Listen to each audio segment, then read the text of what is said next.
Lectura del Santo Evangelio según San Lucas. En aquel tiempo los pastores fueron a toda prisa hacia Belén y encontraron a María, a José y al niño recostado en el pesebre. Después de verlo, contaron lo que se les había dicho de aquel niño, y cuantos los oían quedaban maravillados. María, por su parte, guardaba todas estas cosas y las meditaba en su corazón. Los pastores se volvieron a sus campos, alabando y glorificando a Dios por todo cuanto habían visto y oído, según lo que se les había anunciado. Cumplidos los 8 días, circuncidaron al niño y le pusieron el nombre de Jesús, aquel mismo que había dicho el ángel antes de que el niño fuera concebido. Palabra del Señor. Guardaba estas cosas meditándolas en su corazón. Hoy estamos celebrando 3 cosas importantes. La primera de ellas, la solemnidad de Santa María, Madre de Dios. También estamos pidiendo a Dios por la unidad de los cristianos. Y finalmente, estamos celebrando la Jornada Mundial de la Paz, número 28. Pero me quisiera enfocar en la solemnidad de Santa María, Madre de Dios, y posteriormente hablaré un poco de los otros 2 aspectos que he mencionado. Es la primera fiesta mariana que podemos constatar en la Iglesia occidental. Probablemente la fiesta reemplaza la costumbre pagana de las estrenas dádivas, bien distinta del sentido de las celebraciones cristianas. El Natale Sancte Mariae, es decir, la Navidad de la Santísima Virgen María, comenzó a celebrarse en Roma hacia el siglo VI, probablemente junto con la dedicación de una de las primeras iglesias marianas de Roma, esto es, Santa María Antigua, en el Foro Romano. La última reforma del calendario trasladó al 1 de enero la fiesta de la Maternidad Divina, que desde 1931 se celebraba el 11 de octubre en memoria del Concilio de Éfeso en el año de 431, donde se proclama a María Theotokos, que quiere decir Madre de Dios, la que dio a luz al Salvador, el Hijo de Dios. Celebramos también la Jornada Mundial de la Paz, número 28, como lo hemos mencionado previamente, ya que al comenzar el año siempre se celebra esta Jornada de la Paz, cuyo mensaje no puede ser ignorado por los cristianos que deben trabajar denodadamente por la paz amenazada en el mundo. Seguimos en tiempo de Navidad, estrenando un año santo de gracia para fortalecer y compartir la esperanza. El jubileo de 2025, según el Papa Francisco, podrá ser un signo de renacimiento y de confianza, de paz y bendiciones para todos, como peregrinos de esperanza, pero sin perder de vista tantos vacíos y sufrimientos de nuestro mundo que solo puede llenar Dios. Hay un hueco con forma de Dios en el corazón humano que solo lo puede llenar Él. El Papa Pablo VI, con la fiesta de María, Madre de Dios, puso de manifiesto el vínculo del nacimiento de Cristo con la maternidad de María. Desde María, Madre de Dios, contemplamos hoy el misterio central del nacimiento del Verbo, en la humildad de nuestra carne, con el deseo de hacerlo nuestro como ella. María es conocida por todos como la Madre de Jesús, pero ¿cómo es que la Iglesia Católica le dio el título de Madre de Dios? Porque en ella la palabra se hizo carne y acampó entre los hombres, el Hijo de Dios, Príncipe de la Paz, cuyo nombre, Salvador, está por encima de todo nombre. Esta fiesta de María, Madre de Dios, nos ayuda a acoger hoy la palabra como ella en el corazón y entregarla hecha vida en la fe. El Hijo de Dios se hizo hombre, naciendo como todos, de una mujer, marcado por la fragilidad y la debilidad inherentes a toda carne, que Jesús hizo suyos. Por eso, Él es el ancla de nuestra esperanza. En este día en el que el Papa abre la puerta de la Basílica de Santa María la Mayor a todos los peregrinos de la esperanza, nos abrimos nosotros en oración a la misericordia y la caridad de la salvación para todo el año. A 8 días de la Navidad, como comunidad llena de esperanza, recibimos un nuevo año reunidos en torno al altar de Dios. En esta Santa Eucaristía nuestra atención se centra en el misterio de la maternidad divina de Nuestra Señora. Bajo su protección recordamos hoy, además, la Jornada Mundial de la Paz, pidiendo que este gran don que Cristo nos vino a traer se haga realidad en toda la tierra.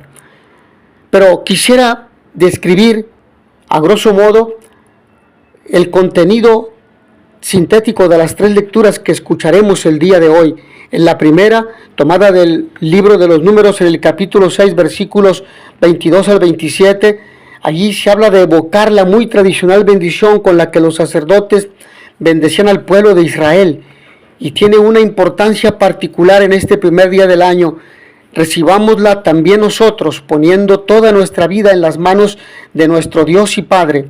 En la segunda lectura de la carta de San Pablo a los Gálatas, capítulo 4, versículos 4 al 7, escribiendo a los Gálatas, San Pablo pone de relieve el papel fundamental de Cristo en nuestra historia.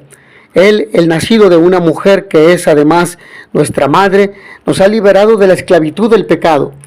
Y finalmente en el Evangelio de Lucas 2, 16 al 21, nos relata la forma de proceder de la familia de Nazaret, siempre fiel a los deberes de la ley de Moisés, a los deberes que la ley de Moisés exigía. María es presentada aquí como alguien que se abre al plan de Dios, lo medita y lo pone en práctica. La palabra se hace carne hoy, invitándonos a contemplar el misterio del nacimiento del Salvador del seno de María, como una bendición divina para todo el pueblo, haciéndonos hijos de Dios. Hoy les ha nacido un Salvador, el Mesías, el Señor. ¿Qué signo se le dio a los pastores? Fueron deprisa y encontraron a María y a José y al niño acostado en el pesebre. ¿Serán capaces de reconocerlo así? ¿Seremos capaces nosotros de contar como ellos cuanto hemos visto y oído en la fe? Por ello, el misterio de la encarnación de Jesús en el seno de María, Madre. ¿Cómo seguimos haciendo nuestro el misterio y los frutos de la encarnación? El Hijo de Dios se hizo hombre naciendo como todos de una mujer, marcado por la fragilidad y la debilidad inherentes a toda carne.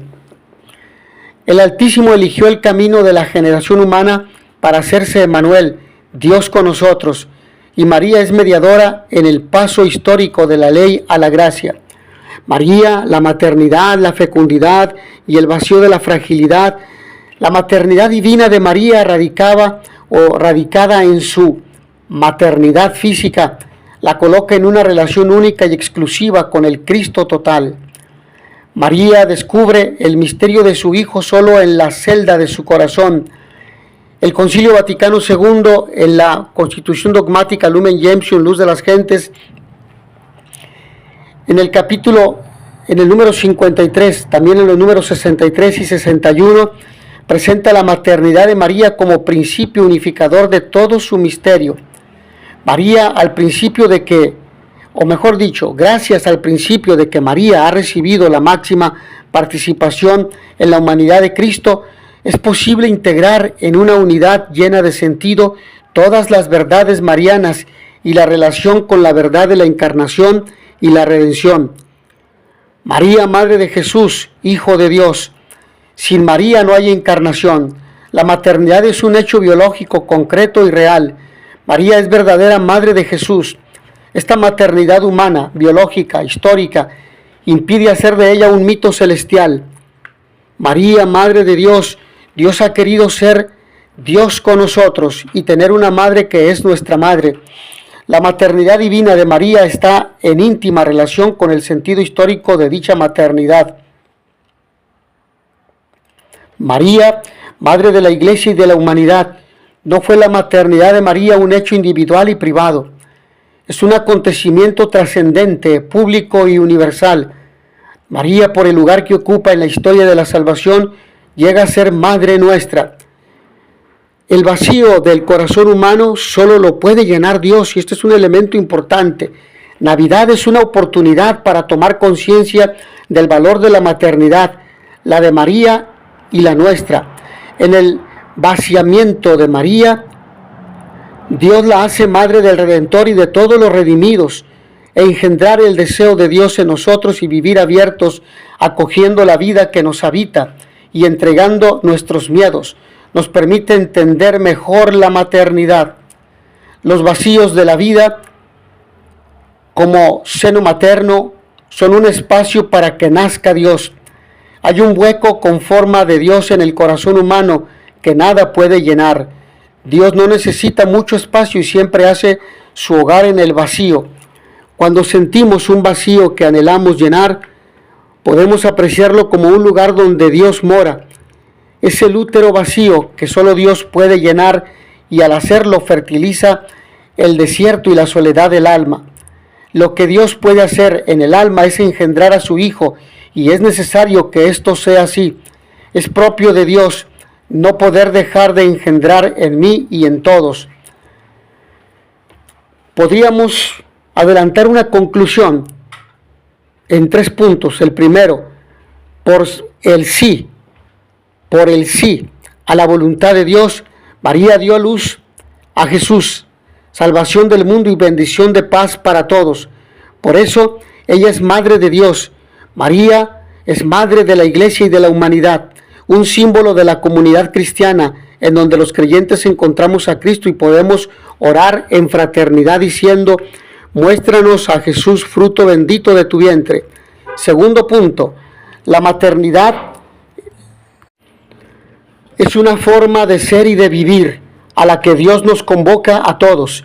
Acoger, escuchar, aconsejar, perdonar, pueden ser para nosotros formas de vivir la maternidad, aún en medio de tantas preguntas que nos hacemos en la oración. El hueco de los desiertos y pobrezas que vivimos son un lugar donde Dios quiere plantar su tienda. ¿Cómo será esto? Hijo, ¿por qué nos has hecho esto? Tu padre y yo te hemos estado buscando angustiados. ¿Por qué me buscan? ¿Cómo busco yo a Dios? ¿Dónde lo encuentro? ¿Cómo lo doy a los demás? ¿Cómo lo comparto? ¿Cómo comparto esa vida que vivo de Dios en mí a los demás? La oración para este año jubilar de la esperanza expresa la bendición de Dios en María, que es su Hijo Jesús. En la maternidad divina y universal de María encontramos el ancla de nuestra esperanza, con la que, repito, el vacío de mi vida tiene la medida de tu inmensidad, Señor. Finalmente, el relato termina con el versículo 21, donde lo más importante y decisivo es poner el nombre del niño. La circuncisión pasa a segundo plano. Un nombre que no es cualquier cosa, aunque no sea un nombre original, ya que el de Jesús es bien conocido. Es versión griega del hebreo Josué.